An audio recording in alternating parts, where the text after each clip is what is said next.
राधे राधे सभी को। तो दोस्तों, अपने साइकोलॉजी में जो टॉपिक चल रहा था अधिगम, जिसमें अधिगम के सिद्धांत कर रहे थे अपने।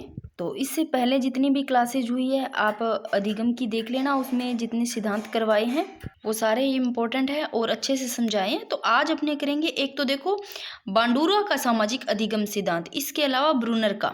ये लो अपने आज ये दो सिद्धांत करने वाले, एक तो बांडुरा का सामाजिक अधिगम सिद्धांत, एक ब्रूनर का संरचनात्मक सिद्धांत, जिसको अन्वेंशन विधि भी बोलते हैं और निर्मितवाद भी। तो ये दोनों आज इस वीडियो में कंप्लीट करेंगे, ज़्यादा बड़े भी नहीं है। पहले अपने ये कर लेते हैं सामाजिक अधिगम सिद्धांत। ये किसका है? ये बांडुरा के। तो सामाजिक अधिगम सिद्धांत के प्रवर्तक, ध्यान रखना, एल्बर्ट बांडुरा की मात्रा लगा। ये अमेरिकी मनोवैज्ञानिक है भाई, और इनका जन्म होता है 4 दिसंबर 1925 को। कहाँ हुआ था? कनाडा के अल्बर्ट प्रदेश में हुआ था। जन्म चाहे याद ना रहे, पर आपको सामाजिक अधिगम सिद्धांत के प्रवर्तक जरूर ध्यान रखना है, एल्बर्ट बांडुरा। अब इनके अन्य नाम देखो, एक बस इनके प्रवर्तक ध्यान रखना है, अन्य नाम ध्यान रखना है किस पर प्रयोग किया। तो इसका ही नाम सामाजिक संज्ञानात्मक सिद्धांत, अनुकरणात्मक सिद्धांत और प्रत्यक्ष अधिगम सिद्धांत और प्रतिरूप अधिगम सिद्धांत और मॉडलिंग सिद्धांत बोलते हैं, अवलोकन अधिगम सिद्धांत। ये इंपॉर्टेंट है, मॉडलिंग सिद्धांत। बांडुरा का मॉडलिंग सिद्धांत या सामाजिक अधिगम सिद्धांत आप इस प्रकार याद रख सकते हो। इसके जो सहयोगी है देखो, प्रवर्तक एल्बर्ट बांडुरा ध्यान रखना है, और वर्ल्डर इनके सहयोगी भी है, ये भी थोड़ा देख लो। देखो इन्होंने, बांडुरा ने जो प्रयोग किए ना, देखो सामाजिक अधिगम सिद्धांत नाम है इसका, सामाजिक अधिगम सिद्धांत है। तो समाज में देखो सामाजिक अधिगम कैसे अधिगम करता है, कैसे समाज में सीखता है बच्चा, आपको ऐसे पता चलेगा जब आप इनके प्रयोग देखोगे किस प्रकार बच्चा सीखा था। और जैसे समाज में बच्चा सीखता है वो वैसे ही व्यवहार करता है। तो देखो इन्होंने जो प्रयोग किया, फर्स्ट पहला फिल्म के दृश्य पर और दूसरा गुड़िया पर 1961 में, और जोकर पर भी किया था। तो आप जो गुड़िया है इस पर ध्यान रखना, फिल्म के दृश्य पर और गुड़िया पर। तो मैं पहले इनको करवाने से पहले आपको ये समझा देती हूँ कि प्रयोग कैसे किस प्रकार हुआ, कैसे आपको समझ में आएगी कि बांडुरा का सामाजिक अधिगम सिद्धांत किस प्रकार है, बच्चे समाज से कैसे सीखते हैं, वो बाद में करेंगे। एक बार पहले इसको चित्र के माध्यम से देखो, फिर वो बताऊंगी उसमें और क्या क्या पढ़ना है। पहले जो प्रयोग किया चित्र के माध्यम से समझना है। देखो यहाँ पर देखो, जो ये बांडुरा है ये क्या करते हैं, एक जैसी उम्र वाले बालक होते हैं, उनको 3 फिल्में दिखाते हैं। ये देखो, एक होती है ना जो पहली फिल्म दिखाते हैं, उसमें कैसी भूमिका रहती है, आक्रामक भूमिका रहती है, मारना पीटना इस प्रकार का। और जो दूसरी फिल्म है वो सहयोग स्नेह दया भाव की रहती है। और जो तीसरी फिल्म दिखाते हैं वो देखो ना, तो क्या होती है, आक्रामकता होती है, जिस प्रकार यहाँ मारना पीटना बाल पटना ये सब होता है ना, मतलब इस प्रकार की भी नहीं होती, ना सहयोग स्नेह दया भाव की होती है, ना तो आक्रामकता होती है, ना ही इस प्रकार की होती है, यानी इसमें कोई ऐसी प्रतिक्रिया नहीं होती है। तो अब देखो ये 3 प्रकार की, एक समान बालक वाले बालकों, एक जैसे बालक होते हैं, उनकी उम्र उनको दिखाई जाती है। फिर बांडुरा क्या करते हैं, बांडुरा ये करते हैं कि उन बालकों से ये पूछते हैं कि किन को पहली फिल्म, यानी कि जो कि ज़्यादा आक्रामकता वाली फिल्म है ना, ये ज़्यादा किन को पसंद आई। इस प्रकार उन बच्चों को पूछा जाता है जिनको दिखाई जाती है तीनों फिल्में, उनको पूछते हैं कि पहली किन को पसंद आई। अब उन्हें जिन बच्चों को दिखाया गया उनमें देखो 50% बच्चे हैं ना, वो इस आक्रामक भूमिका को पसंद करते हैं। क्यों?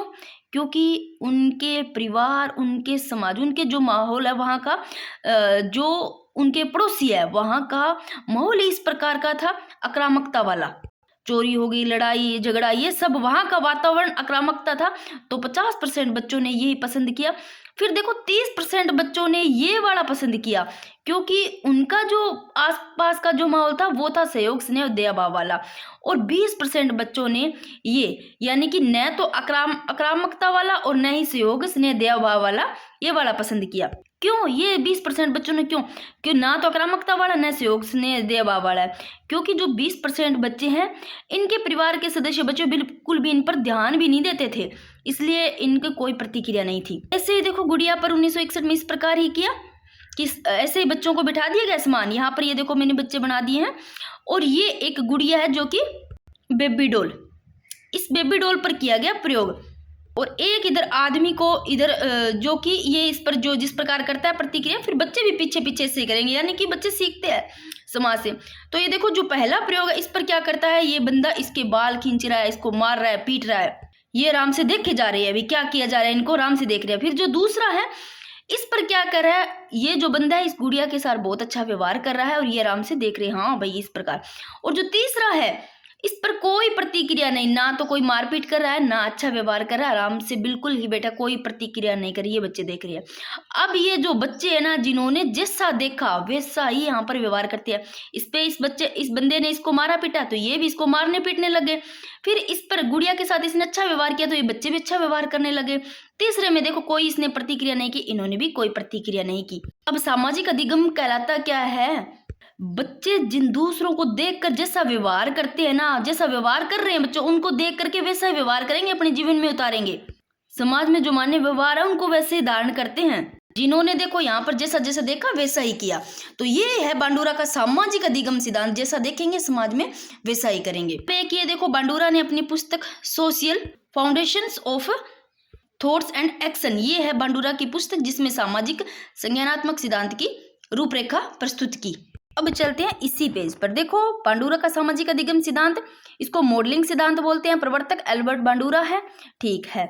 इसके नाम देख लेना, प्रत्यक्ष अधिगम सिद्धांत, अवलोकन अधिगम सिद्धांत, सामाजिक संज्ञानात्मक सिद्धांत। अब देखो सहयोगी वोल्टर हो गए, बांडुरा और उनके जो सहयोगी है इन्होंने प्रेक्षणात्मक अधिगम की विस्तृत खोज की और इस प्रकार के अधिगम में व्यक्ति सामाजिक व्यवहारों को सीखता है। देखो व्यक्ति कैसे बंदा सीख रहा था, सामाजिक जैसे व्यवहार करता है उसको सीख रहा था, वैसे वैसे ही करता है। जब हम कुछ भी समाज से सीखते हैं तो उसे देखकर अर्थात अवलोकन करके सीखते हैं, यानी कि जैसा हम देखेंगे वैसा ही करेंगे, उसका अवलोकन करेंगे।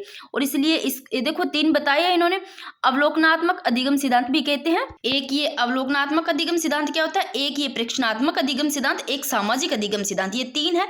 तो अवलोकन जैसा करेंगे वैसा अवलोकन करके सीखेंगे, जैसा देखेंगे ना। फिर देखो प्रेक्षणात्मक अधिगम सिद्धांत क्या है, यानी कि जब हम दूसरे व्यक्तियों के व्यवहार का प्रेक्षण करते हैं और उनकी तरह व्यवहार करने लगते हैं, जैसा वहां किया था ना वैसे व्यवहार करेंगे, तो इस अधिगम को प्रेक्षणात्मक अधिगम सिद्धांत या मॉडलिंग भी कहते हैं। जैसे बंदे ने पीटा मारा वैसा ही देख करके वो प्रेक्षण करते हैं, वो प्रेक्षणात्मक अधिगम सिद्धांत।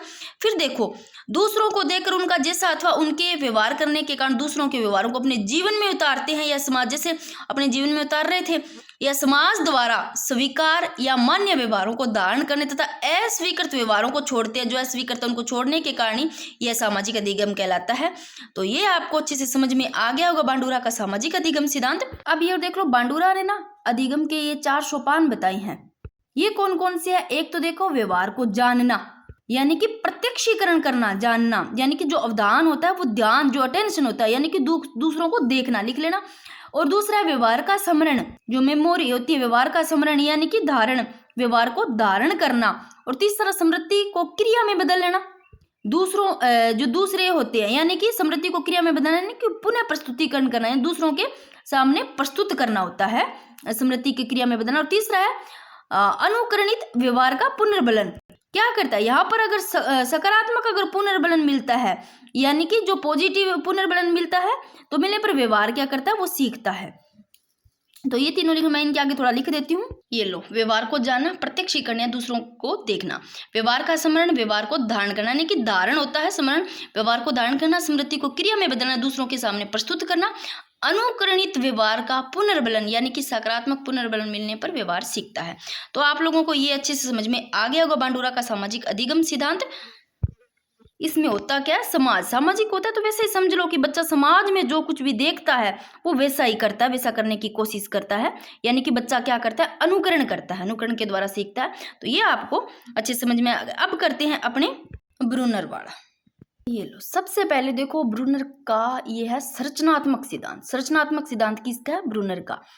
तो संरचनात्मक सिद्धांत और इसके नाम है अन्वेंशन सिद्धांत, निर्मितवाद, और अभी इसके प्रतिपादक हो गए जेरोम एस ब्रूनर।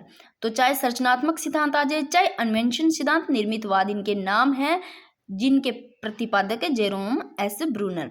देखो संरचनात्मक, इसका अर्थ क्या है, ज्ञान की संरचना, संरचनात्मक ज्ञान की संरचना। मान लो कोई भी चीज की रचना करनी है ना, तो उस चीज को अगर देख कर करते हैं, मान लो कंप्यूटर ले लो, टीवी ले लो, उसकी अगर रचना करते, उसको अगर दिखा करके बच्चे को करवाते हैं ना, तो बच्चा ज्यादा सीखता है, देख करके ज्यादा सीखता है। कोई भी चीज ले लो आप, उसको कहानी की तरह लगेगा तो वो ज्यादा सीखेगा, आनंद भी आएगा उसको। अब जेरोम एस ब्रूनर है, इन्होंने देखो 1960 में पुस्तक लिखी शिक्षा की प्रक्रिया, प्रोसेस ऑफ एजुकेशन, शिक्षा की प्रक्रिया, ये जेरोम एस ब्रूनर की पुस्तक है। अब देखो इन्होंने जो सबसे महत्वपूर्ण मानना है अधिगम के लिए वो अन्वेषण विधि को माना है। कौन सी? अन्वेषण विधि को अधिगम के लिए सबसे इंपॉर्टेंट माना है। और ब्रूनर ने देखो दो प्रश्नों के उत्तर ढूंढने में ज्यादा रुचि दिखाई। कौन से? एक तो कि शिशु किस ढंग से अपनी जो अनुभूति है उनको मानसिक रूप में बनाता है, मानसिक रूप से बनाता है। और दूसरा शैशवावस्था एवं बाल्यावस्था में बालकों का जो मानसिक चिंतन है वो कैसे होता है। अब देखो आप संरचनात्मकता, संरचनात्मक सिद्धांत है ये ब्रूनर का है। ठीक है, संरचनात्मकता। अब इसका अर्थ क्या? ज्ञान की संरचना। यानी कि एग्जाम्पल यहाँ पर आप ले लो, चाहे टीवी ले लो, चाहे आप कंप्यूटर, इस प्रकार लो, चाहे कंप्यूटर को दिखा के चाहे टीवी। यानी कि बालक को टीवी का ज्ञान अगर करवाना है या मान लो कंप्यूटर का ज्ञान करवाना है तो कैसे करवाओगे? तो बालक को टीवी के जो सारे उपकरण है, चाहे कंप्यूटर है उसके सारे उपकरण है, उसके निर्माण की प्रक्रिया बताएंगे भी, ये इसका इस प्रकार ऐसे है और इस प्रकार के अधिगम करवाना चाहिए। इससे क्या करता है? बालक अच्छे से देख करके अच्छे से सीखता है, कभी भूलता भी नहीं है और जो ज्ञान होता है बिल्कुल स्थायी होता है। अब ये मोस्ट इंपॉर्टेंट है, सारी की सारी लाइनें देखो। जो ये ब्रूनर का है अन्वेषण सिद्धांत, जो निर्मितवाद है, यह निर्मितवाद छात्र के केंद्रित है, यानी कि छात्र केंद्रित है तथा यह पूर्व के ज्ञान के अनुभव पर बल देता है। जो पहले का ज्ञान होता है उस ज्ञान पर ज्यादा, उनके ज्ञान पर, अनुभव पर ज्यादा बल देता है। और ब्रूनर के सिद्धांत द्वारा ज्ञान की देखो संरचना पर बल दिया जाता है। बार बार मैं बता रही हूँ, इंपॉर्टेंट है, लाइन पूछा जा सकता है। तो आप इनके प्रवर्तक और इनके नाम और ये एक अच्छे से लाइन ध्यान रखना कि ब्रूनर के सिद्धांत द्वारा ज्ञान की संरचना पर बल दिया जाता है। और बालक वस्तुओं के प्रतीकों के रूप में अवलोकन करना सीखता है। निर्मितवाद में प्रत्येक छात्र की सक्रियता से तथा जो पहले का ज्ञान है, पूर्व ज्ञान और जो नया ज्ञान है, इसकी अंतःक्रिया से ज्ञान की संरचना होती है। जैसे ज्ञान की संरचना आप ऐसे लो, मान लो ये ब्रूनर का ही विचार है इस प्रकार का कि मान लो कोई बच्चा है, उसको अगर कोई विषय पढ़ाया जा रहा है तो उस विषय की जो मूल संरचना है उससे बालक को अवगत कराया जाना चाहिए। जो कोई भी सब्जेक्ट पढ़ाया जा रहा है उसकी जो मूल संरचना अगर उससे अवगत कराया जाता है तो वो भविष्य में किसी भी कार्य में सहायक हो सकता है उसके लिए, और वो स्थायी हो जाता है, भूलता भी नहीं है। ये ज्यादा बड़ा नहीं है, इतना ही था ब्रूनर का संरचनात्मक सिद्धांत, अन्वेषण सिद्धांत समझो। तो ये दोनों आपको समझ में आ गए होंगे अच्छे से। अब जीन प्याजे का एक मैं अलग से उसकी क्लास आएगी, इंपॉर्टेंट है। उसके बाद में मैं अधिगम वक्र भी एक क्लास में करवा दूंगी, फिर अधिगम वाला टॉपिक अपना हो जाता है कंप्लीट। मान के चलो या 1 या 2 दिन और लगेंगे इस टॉपिक में। फिर नेक्स्ट टॉपिक या तो आप बता देना या फिर कईयों के कुछ कमेंट आ रहे हैं हिंदी में अलंकार के लिए, अगर टॉपिक वो करवाना है फिर भी मेरे को बता देना।